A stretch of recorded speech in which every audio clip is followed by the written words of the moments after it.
Rajkot marketing યાર્ડમાં દરરોજ મોટા પાયે જર્સીની આવક થાય છે, જ્યારે આજે રાજકોટ માર્કેટિંગ યાર્ડમાં સૌથી વધારે ઘઉં અને ધાણાના પાકની આવક થઈ હતી. યાર્ડમાં 2000થી વધુ વાહનોને ક્રમવાઇઝ પ્રવેશ આપીને જર્સીની ઉતરાઈ કરવામાં આવી હતી. રાજકોટ માર્કેટિંગ યાર્ડના chairman Jayesh Bogra, vice chairman તથા ડિરેક્ટરો સહિતના સ્ટાફ દ્વારા આ ઉતરાઈની વ્યવસ્થા કરવામાં આવી હતી. જેમાં આજરોજ આવકની વાત કરીએ તો ચણા, જીરું, ઘઉં, તુવેર, રાઈ, રાયડો, મેથી, મગફળી વધુ આવક થવા પામી હતી. ચણાની આવક 10,000 મણ, જીરુની આવક 62,000 મણ, તુવેરની આવક 4,500 મણ, ઘઉંની આવક 10,000 મણ, રાઈ અને રાયડોની આવક 3600 મણ, મેથીની 17,500 મણ, મગફળીની આવક 30,000 મણ થવા પામી હતી. ઉપરના તમામ જર્સીઓ ભરેલા વાહનોને માર્કેટિંગ યાર્ડમાં ક્રમવાઇઝ પ્રવેશ આપીને ઉતરાઈ કરવામાં આવી હતી. રાજકોટ માર્કેટિંગ યાર્ડના chairman Jayesh Bogra, vice chairman તથા ડિરેક્ટરો સહિતના સ્ટાફ દ્વારા આ ઉતરાઈની વ્યવસ્થા કરવામાં આવી હતી.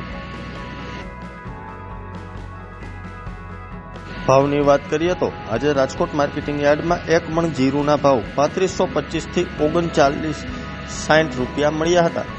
ટુકડા ઘઉંનો ભાવ 480 થી 565 રૂપિયા મળ્યા હતા.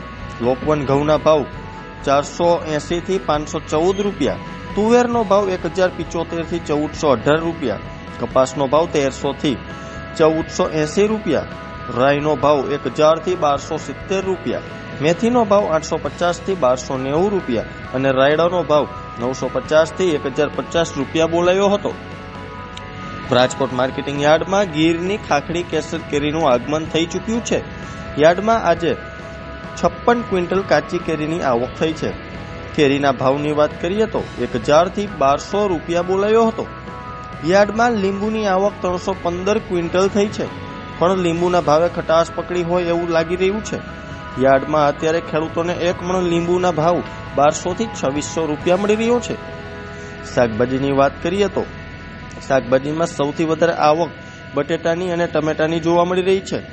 બટેટાની આવક 4770 ક્વિન્ટલ થઈ છે. ભાવની વાત કરવામાં આવે તો બટેકાનો ભાવ ખેડૂતોને 130 થી 300 રૂપિયા 1 મણના મળી રહ્યા છે, જ્યારે ટમેટાની ભાવ ખેડૂતોને 120 થી 200 રૂપિયા મળી રહ્યો છે. ટમેટાની આવક 1830 ક્વિન્ટલ થઈ છે. શાકભાજીમાં સૌથી વધારે આવક બટેટાની અને ટમેટાની જોવા મળી છે.